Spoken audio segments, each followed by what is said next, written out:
week we had a focus group call about the phase 2 reopening. And from what I could see on Warren Street this weekend, it looks like many of our businesses have begun to make adjustments and to reopen. I think there may have been a few hiccups here and there, but for the most part, I saw a very busy Warren Street both Saturday and Sunday. Not sure about Chatham and other areas throughout our county, but if Warren Street is indicative of the county, then I think we're well on our way to reopen. This call, we're going to be focusing a little bit on that phase 2 call, just to follow up the phase 2 opening, just to follow up in case anyone has any additional questions or concerns. But we're going to spend a majority of this meeting talking about some of the findings we had from this online survey that was on this website. I think we got a lot of good information from that, and want to welcome all the supervisors who are present. If the chairman is present, I would like to give him a chance to say a welcome, but if not, we'll move on. And Mike, I'll turn it over to you. Thank you. Thank you. I just had a text from Chairman Morrell, and he appreciates all of our participation and each of your engagement in this process. And he's working on some other details relating to all of these issues, and ask that we report back to him following the meeting. I see Supervisor Lagonia here. I know Supervisor Bury also had another commitment, and I don't know if Supervisor Hoteling is here or not. But if she is, welcome. And I can't figure out from between Zoom and Google as to how to actually see who's here, other than the handful of people in front of me. So I do see County Treasurer TJ Keeler and Community College President Dr. Carly Drummer, and our special expert John Bruze from Ginsburg, who really helped us out on Tuesday's call with respect to the opening of phase 2. As you know, phase 2 included offices, real estate, and essential in phase 2 in-store retail, vehicle sales, leases, and rentals, and retail rental, repair, and cleaning, as well as commercial building management. Many of us who have started back in our office environment are working through some of the details. And I know the county is planning, as I understand it, to reopen, to call back 50% of their staff next week, and then additional people the following week. I see Jack Mabb here. Jack, is that consistent?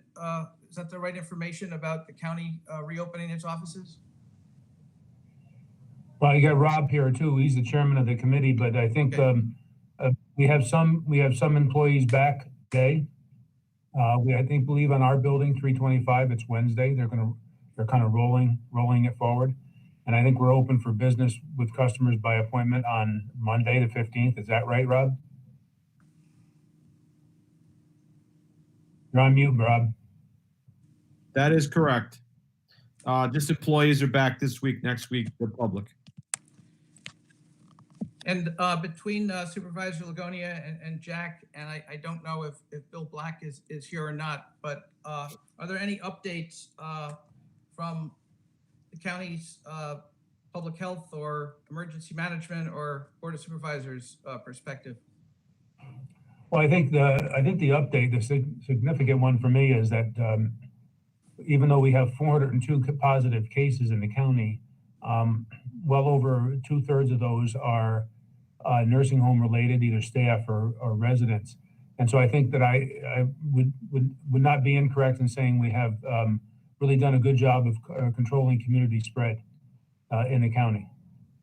So I think we're certainly ready for more opening, and we can certainly, we know we're going to get some positives as a result of reopening, and perhaps as a result of some of the protests that have happened around in New York City and around the county, but we're ready for it.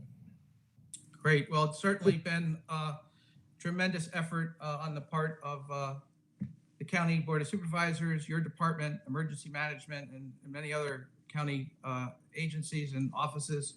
And I think, it has as many bumps and curves as we've all experienced here. It certainly has been done in a most efficient and professional way. And I know the businesses and that we work with certainly appreciate it. And I know the public does as well. Rob, do you have any further observations from the county's perspective at this point? I think just to add to Jack, Jack himself, as well as his department, has done a fantastic job with this. I think the county leadership, Matt, and the group that meets every day at 11 o'clock has just been tremendous. And I think we owe a lot to the people in the county, for social distancing, et cetera. The community spread has been very low. We've been on top of things as they've occurred. So we're very confident that, as I said, community spread is pretty low right now. And as long as people don't just totally put their guards down and continue with social distancing and masks, et cetera, but we're pretty confident of our plan that's moving forward. And we're extremely happy that things are starting to open up. As you saw, graduations it just allowed that. As we've said before, the guidance has been extremely challenging. But other than that, at least we're moving in the right direction. Great. I see Supervisor Hoatling has joined us from New Lebanon. How are you? How is everything up in the northeastern territory? Doing really well. Sorry I'm late. I had another meeting before this. We're getting ready to open our town hall back up this week. And a lot of our businesses have reached out, I know, to you and myself for guidance on their safety plans and getting other things in place. I know a lot of our restaurants are really excited to be able to allow outdoor dining. Mario's restaurant is actually putting a big tent up outside that our CEO was inspecting today to be able to do a full outdoor dining area. And our new brewery, the Roaring 20s Brewery, has set up some picnic tables in the back so people can enjoy their fresh brewed beer right on site. And I think, like Supervisor Lagonia said, we're all excited to be moving in the right direction, reopening our businesses, reopening our economy. And I just hope that everyone continues to follow guidance so that we don't have to go backwards, so that we can continue on a forward momentum. Thank you. I know firsthand that the work of the control room, which is the 8 county chief elected officials, which were represented, of course, by Matt Morrell, the chair of the Board of Supervisors, as well as Ruth Mahoney from KeyBank representing businesses, and General Patrick Murphy, the state's emergency management and homeland security head. Those meetings have been very helpful in addressing some of the confusion and coordination. I know there's been several specific instances where Chairman Morrell has raised specific issues, and within a day or two, those issues have been addressed and are announced by the governor. So, if you do have issues that you're aware of as members of this committee, or you're engaged with individuals or businesses throughout the county that have issues, please reach out either to Jeff or I, or to the chairman's office or your supervisor. As everyone knows, as this process evolves, we each have to attest to the guidelines for our specific industry as our industry opens. And we each have to have a safety plan that we prepare and keep on file in the case of a department inspection. And we all, as part of that process, there are all types of steps and guidelines as to record keeping and guidance as to what information you need to keep on employees and on visitors. I think that information is out there. We've gone over it many times at these meetings, but just as a reminder, if you're asked or you're involved in various subsequent stages, that those things need to be addressed. The other thing that we did, we're able to get some clarification on, is the fact that essential businesses, you're to reapply, or not reapply, but you're to affirm and fill out your safety plan as your business in your phase becomes active. So, if you were until your activity becomes authorized, there's no way for you to complete the forms because the guidelines for your industry have not been yet identified. So with that, we're looking forward to restaurant and food service in our next phase 3. As you know, it was only last Wednesday that phase 2 was authorized. So going out every 2 weeks, we'd look at a week from Wednesday for moving into phase 3. And then as you get closer to the end of the month, phase 4, which is arts, entertainment, recreation, and education. We'll certainly be available for questions, but again, as Jeff indicated, the Chamber and CEDC have commissioned a study from research analysts in New York. George Wachtel, who has a home in Ghent, contacted us. It's a nationally recognized survey firm, and he offered to assist us with this survey, and we're very grateful to him and his staff and to all the people who responded to it. And Katie Higgins from CEDC will present the results of that survey now, and then we'll take questions based not only on the survey, but any other questions that you may have, and also get comments, because as you know, this is a full committee meeting, and we do have members of the public watching on YouTube. So, Katie?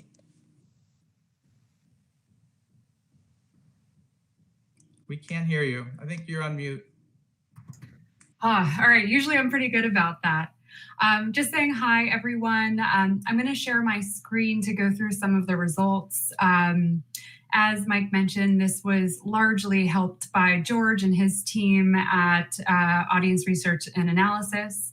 By no means is this the most comprehensive survey in the world. We had a really tight timeline, but we feel really good that we were able to accomplish our goal, which is how do we help businesses recover and how do we direct resources so that we're having the most impact. So bear with me 1 second while I share my screen. All right, I hope everyone can see. If you can't, just let me know. All right, well, I'm going to jump right in. And as Mike said, we'll save some time at the end to answer any questions and discuss more. So let me jump into the more exciting stuff. So to better understand how local agencies can assist Columbia County businesses to safely and successfully reopen, we did ask some questions about how businesses were faring, but really wanted to focus our information on what's next. What are the short-term goals and the long-term tools and resources our businesses need to safely and successfully reopen? To spread the word, the survey ran for about 2 weeks. It was promoted across Columbia Chamber and the CEDC through our websites, newsletters, and social media. We had about 1,500 recipients that received those communications. And I'm happy to report that we had about 204 eligible businesses respond. Our eligibility criteria was pretty loose, as we wanted to have as much data as we could. And so the two core components were that they must have been a business located in Columbia County, and they must not be permanently closed. One of the things that I felt like was really successful about the survey is that not only did we have a wide breadth of industries, as you'll see on the slide following this, we also had a great breakdown across the county. So high-level takeaways for us that 90% of the businesses that responded to the survey were either temporarily closed or had reduced operations. That means only about 10% of businesses who responded have actually been seeing no change. Aside from that, we can see that about 20% of the businesses that took the survey were retail, followed very closely by professional services, so your lawyers, your accountants, your marketers, and so on. Strong showing from arts and culture, which is, I think, pretty complimentary of the makeup of the community, and it goes down from there. There is a pretty big other section, and just to give you some information there, these were nonprofits, they were transportation companies, and they were in education. Building on just the breadth of the people that we reached, City of Hudson was about 30%, but I think that there was a pretty balanced showing from some of the other communities across the county. We also had a pretty balanced showing in terms of businesses located in town and village centers, as well as rural, suburb, and industry. So we weren't just focusing on main streets, but really trying to look holistically at impact across the county. Here is a bit more of a demographic approach. Forgive my typo there, but about half the businesses were women-owned, which we were happy to see. About 5% minority and veteran. And I think this is just a dog year for us to continue investing in those communities to understand business needs. We also had a good breakdown of for-profit versus nonprofit. And this little asterisk I have here is that many of the businesses that responded had been in operation for 10 or plus years. So these are businesses that have weathered storms in the past, likely nothing on this level, but it goes to show that the people who are engaged in the survey are really committed and serious business owners.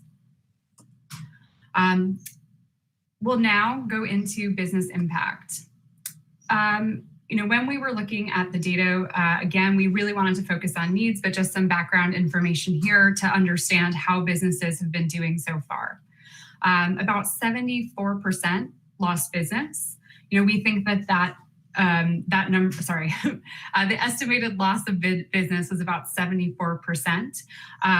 This does, I think, seem a little inflated, as many businesses said 100% of loss. We're going to try and dig down and understand a little bit better how we can refine that piece. But I think across the board, it's pretty clear that businesses have been severely impacted. We asked a couple other questions to just better understand where we need to get businesses to get back to in order to return to profitability. So you'll see here in these 2 bullet points, about almost 40% of their sales come from tourism. So these are visitors across the state or visitors from the greater area. Businesses reported that they need to get about back up to 70% of traffic to open profitably. I found these 2 stats interesting as we're thinking about potentially quantifying the impact of the committee's efforts and really thinking about what success is going to look like to us as a county and as a community.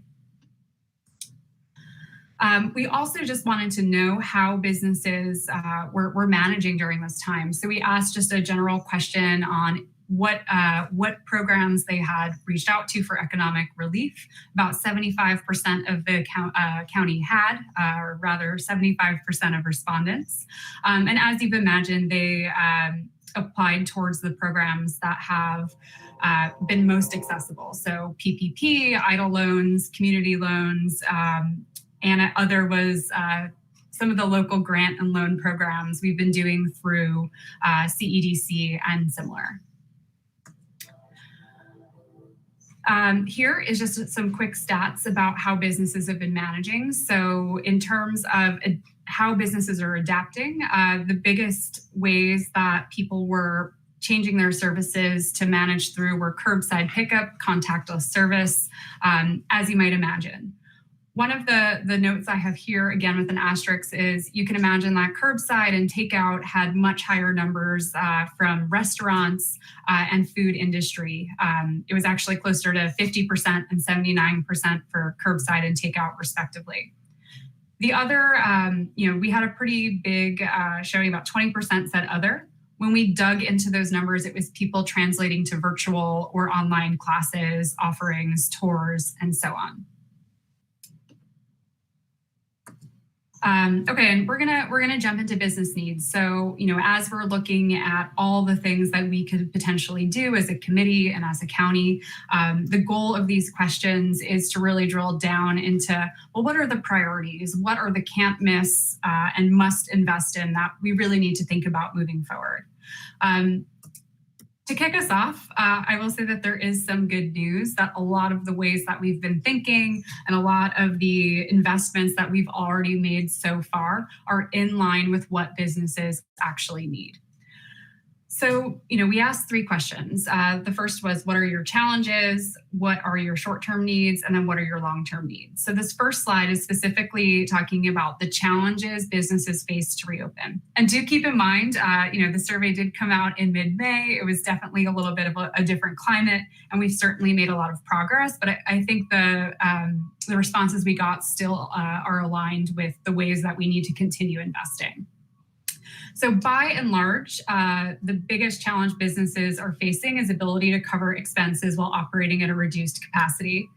One of our respondents wrote in basically saying, I'm only making 50, I can only operate at 50% capacity. How am I supposed to pay 100% of my fixed costs? The other, main challenge that businesses are thinking about is, are customers going to be comfortable receiving service? I think outdoor seating and things that we've seen people starting to engage in where they have space has been working, but that's certainly up there in terms of biggest challenges to reopening. It drops down pretty significantly, and we've highlighted in a lighter blue just other areas to continue thinking about. So lack of clarity on safety guidelines, liability, and access to supplies. You'll see on the next slide, one of our other responses is just like, well, what was the challenge to being open is actually just being able to open. Again, now that we're in mid-June and we're in phase 2, it's a bit of a different climate, but there's still a huge contingent of businesses in Columbia County that aren't able to open. So that is by and large the biggest challenge and biggest need in order to get back up and running.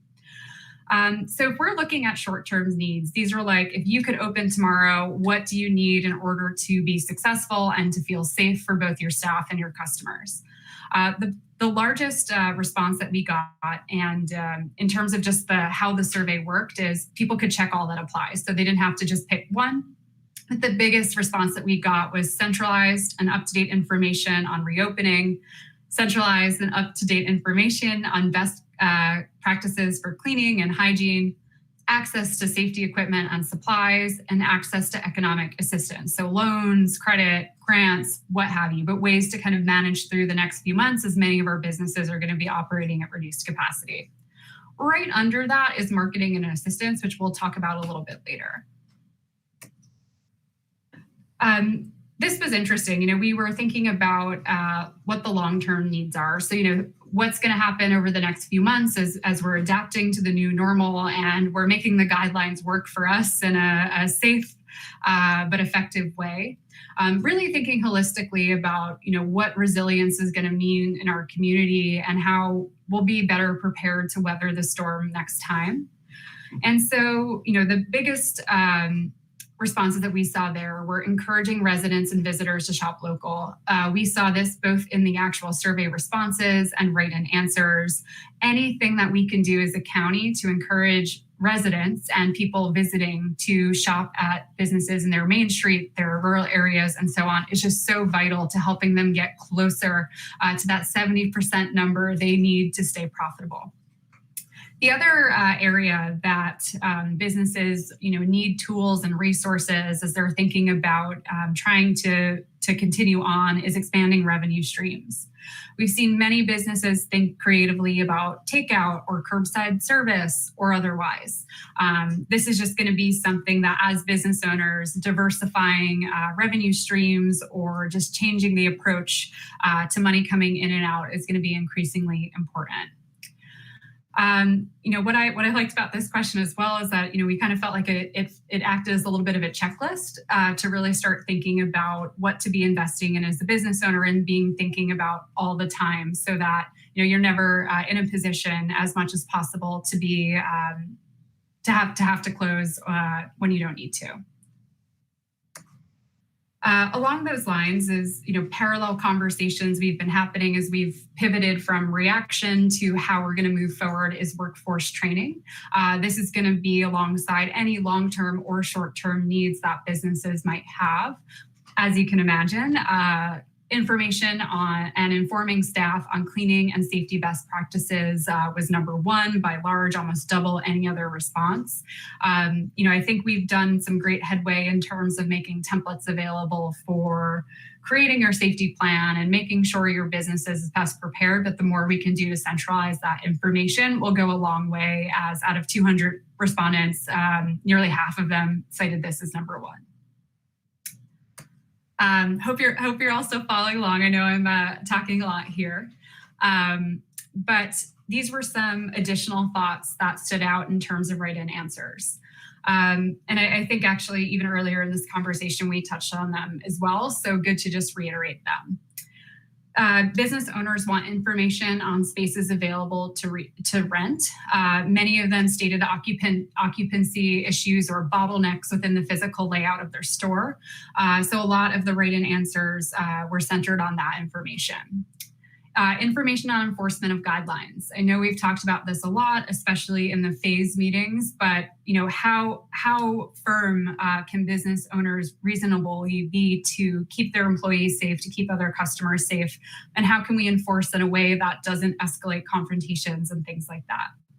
I saw many mentions of access to childcare, especially as we're in the summer right now, but once fall starts, what's it going to look like if kids are still out of school? Another key bullet point was access to internet speeds. A majority of the community has internet access and can get the speeds that they want, but about 25%, especially more rural areas, are still struggling to even buy the speed of internet that they want to have available.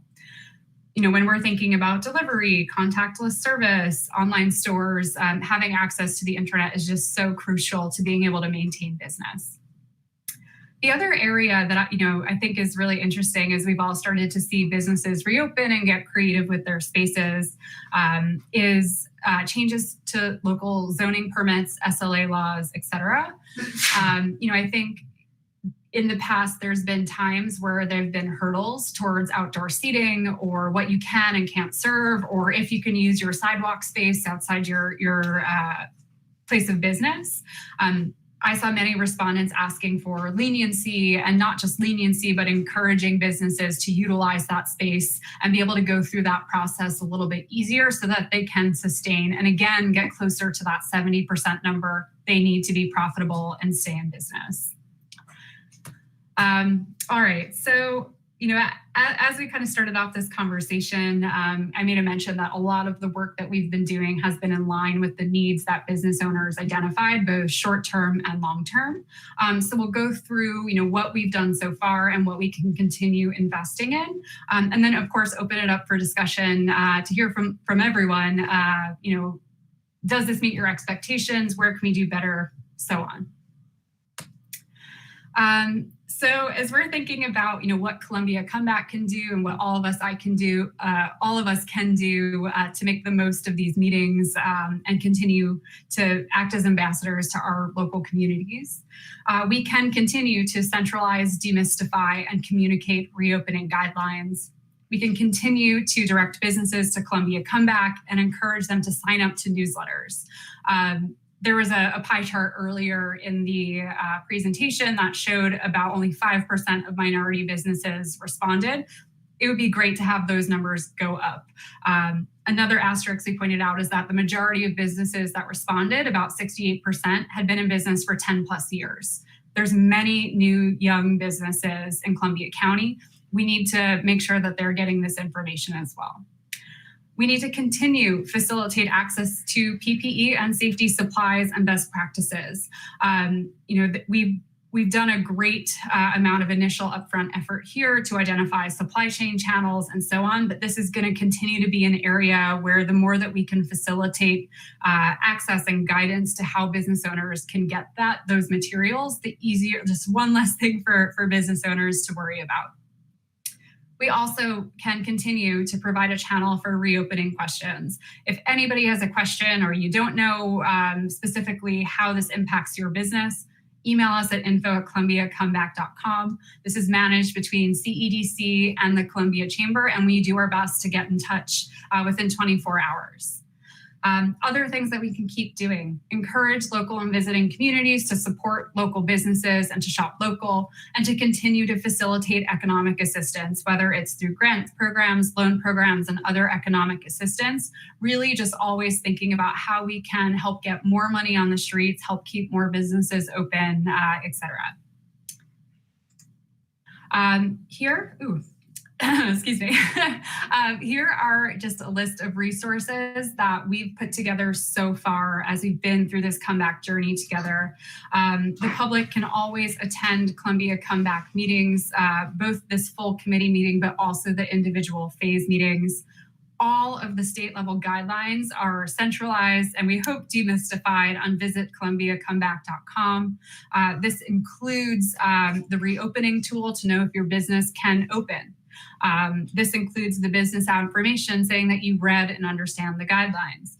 This is the safety plan template, one of many out there, but a way to just start, thinking through and start drafting what it's going to take for your business to safely reopen, to keep your customers and your employees safe. Of course, you can always write us for more information or if you have specific questions. And of course, shop local. We've partnered with the Chamber and Columbia County Tourism to start aggregating information on businesses that are open and either offering takeout, delivery, online stores, or other. This is just a small way that we can continue shaping the narrative of what it means to support your community.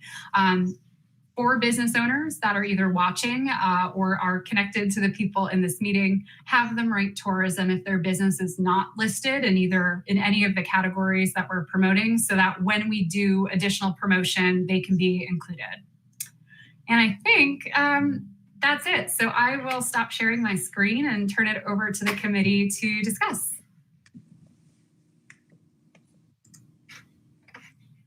Thank you very much, Katie. We've also had the County Library Association contact us to indicate that they are in the process of reopening for curbside takeout as well. And they also are a great source of information available for a broad range of these topics. Jeff, did you want to take the questions and we can figure out how best to answer them?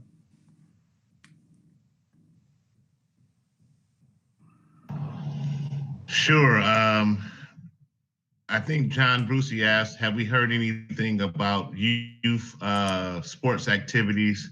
And I believe Supervisor Lagonia responded that we had not heard anything yet about the about youth sports being able to go back and operate. Is that true, Supervisor Lagonia?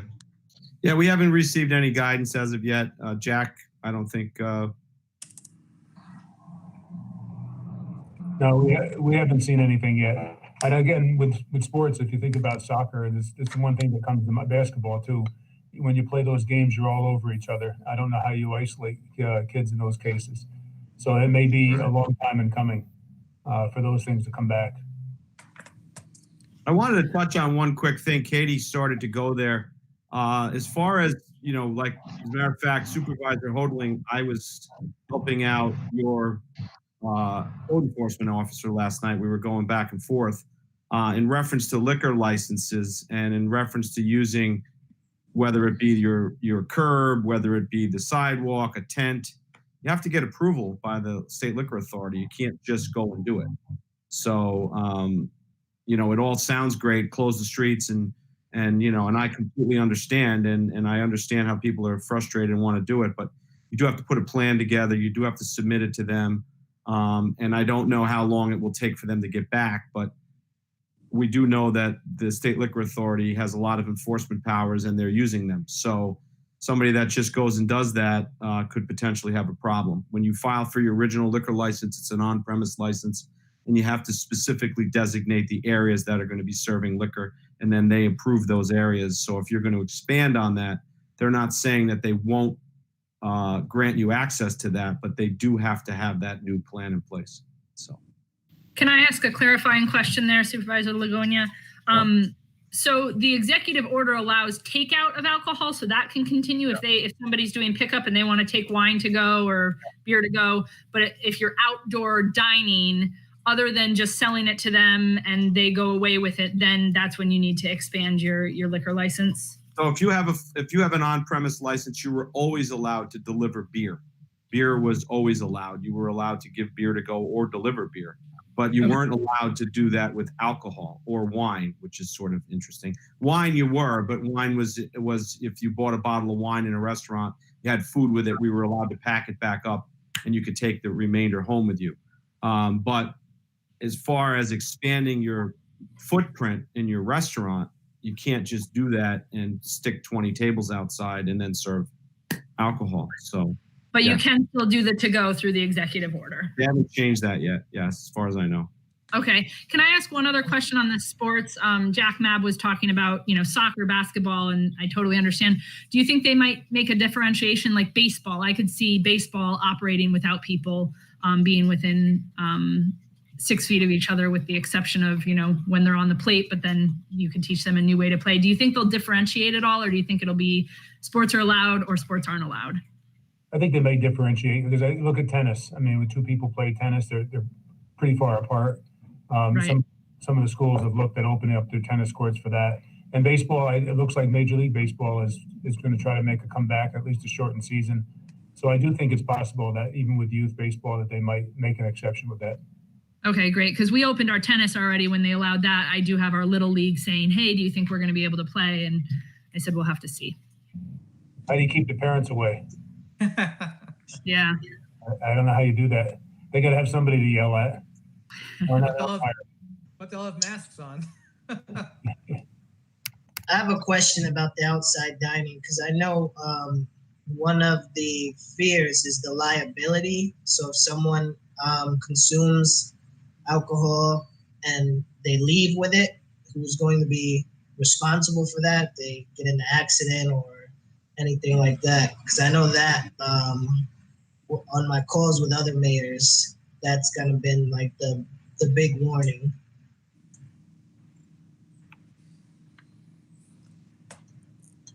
Mike, do you have any Well, thoughts to that as you're a barrister? there's a whole line of discussion about liability from whether someone could potentially try to trace that someone was infected with the virus at a particular location, which would be very difficult based on the way it's community spread. And certainly, Mayor, I think there's if we follow the line of liability for any sale of alcohol, it's a significant exposure. And I think there has been some concern that to the extent that you can take it to go in a cup and you can take your food with you and you can go to the park bench. Can you drink the liquor on the street, probably, or the alcohol on the street? I mean, in most places, that's open container violation. So, it's certainly one of these areas that we should be focusing in to try to get some, so that people have some general guidelines. And let me see if I can follow up and see what's out there. I mean, there's several of you who are restaurant owners with liquor licenses on the call. I mean, do you have some insights into how you're dealing with this? I will tell you, Mayor, that the amount of liquor to go has been so minimal that it's of very little concern to me as a restaurant owner. We have a full on-premise liquor license, been doing this for close to 40 years. It's not, it sounds grand and it sounds great that people want to come in and get drinks to go, but it's been of no financial benefit because people aren't buying a margarita in a styrofoam cup to go. They're going to the liquor store and buying it and drinking it at home. So they're also not buying a whole lot of beer to take out because I'm a lot more expensive than they're going to get it at the Price Chopper or elsewhere. So it's really made no difference whatsoever, frankly. It was a nice gesture, but beyond that, it hasn't been, something where we have a major concern. As far as people coming in and taking alcohol to go, we would only sell it to those that are of age, as if we were any other way. And if they seemed at all like they had too many to drink or, they weren't coherent, we wouldn't sell it to them. So I don't see that as a major concern. I mean, other places may be selling it, but I doubt there are many that are making a living off of alcohol to go.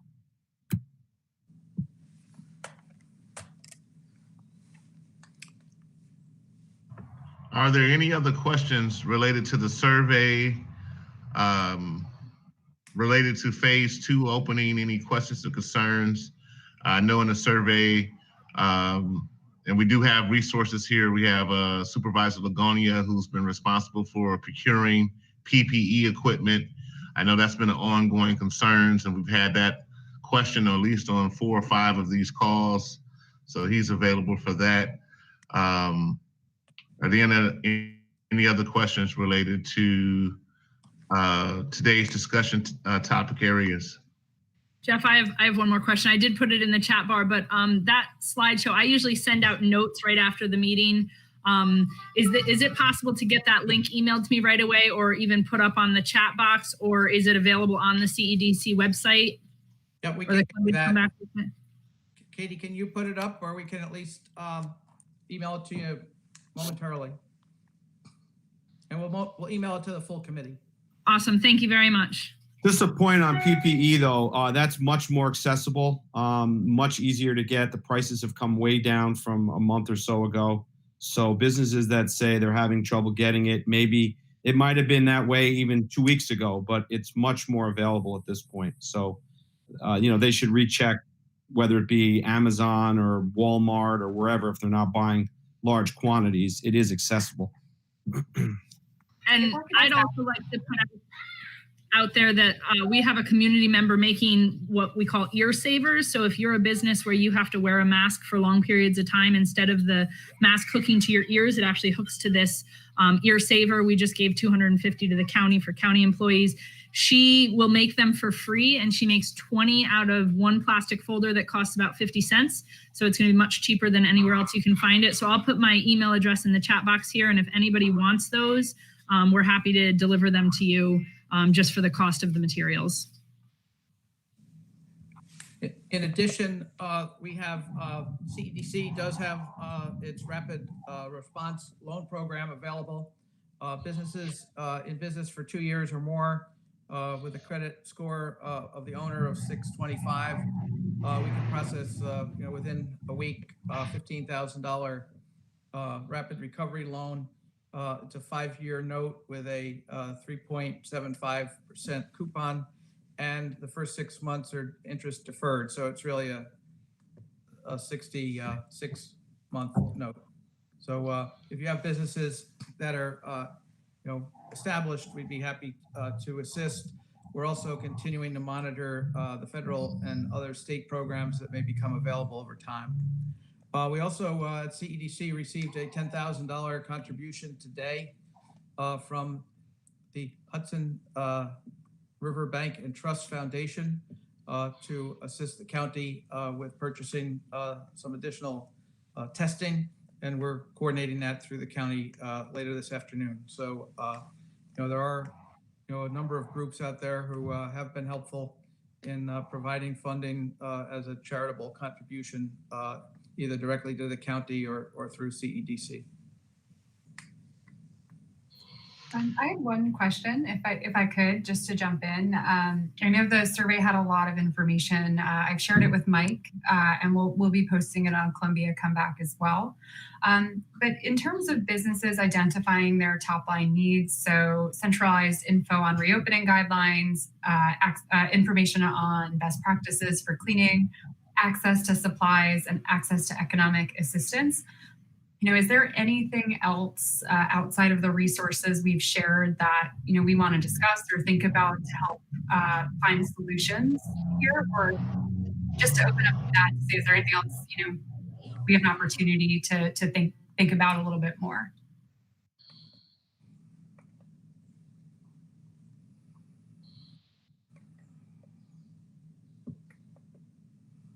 Not all at one time. Okay, I guess no pressure, but just to continue thinking about how we can chip away at these. If anything comes up, do reach out, and we can think about how we can make it happen. Yeah, just go ahead. I was just gonna say just a couple of housekeeping items. Both supervisors shared their emails on the chat line, Lagonia and Supervisor Tresha. Sorry. if for the materials for ear savers and also for PPE equipment. So please follow up with them if you have any direct concerns related to those two issues. I'm sorry, Mike, go ahead. No, I'm set. I think that what we will be doing is, I guess why we have a moment here as we wrap this up. I think restaurants are and food service are next up, and because of the takeout and the fact now that outdoor seating is allowed, kind of easing restaurants in. And then after that is arts, culture, tourism, and education. I saw Dr. Howard here, and I know Dr. Drummer is here. Any thoughts on education phasing in from our educators? Hi, everyone. Good to see you all. Not too much news from the higher education sector because we're waiting on guidance from the governor's office. Okay. Extended year programs for special ed students are now they're able to take place. The language says may. Those are typically more severe learning disabled cases. And we are talking about high school sports this afternoon at 2:00. Great. And then from our arts, culture, and tourism colleagues, is there any updates that you'd like to share? I know a number of arts and cultural organizations have been talking with us about figuring out how to integrate some digital learning opportunities.